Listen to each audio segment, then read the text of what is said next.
সাকিবের জড়ো 50-তে দুবাইয়ের বোর্ডে 165 রান।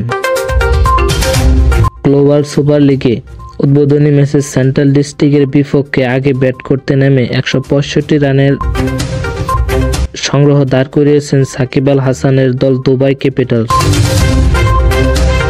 ম্যাচে ব্যাট করতে উজ্জ্বল ছিলেন সাকিব। 37 বলে 58 রান করে অপরাজিত ছিলেন তিনি।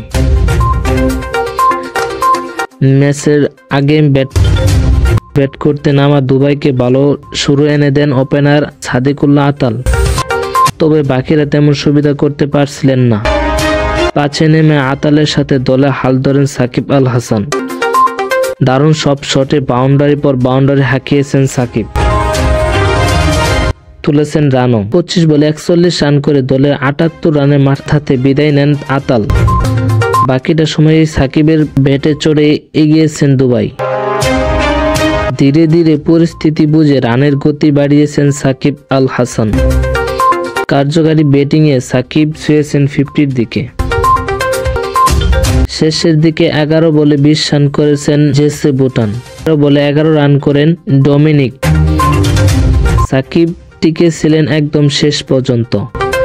দারুণ দায়িত্বশীল ব্যাটিংয়ের দলের রান 150 পার করান সাকিব, নিজেও ছুঁয়ে ফেলেন 50। ইনিংসের শেষের আগের বলে 4 মারেন সাকিব। এই হিটে আসে 1 রান। 37 বলে 58 রান করে অপরাজিত থাকেন সাকিব আল হাসান। নির্ধারিত 20 ওভারে খেলা শেষে 7 উইকেট হারিয়ে 165 রান তোলেন দুবাই ক্যাপিটালস।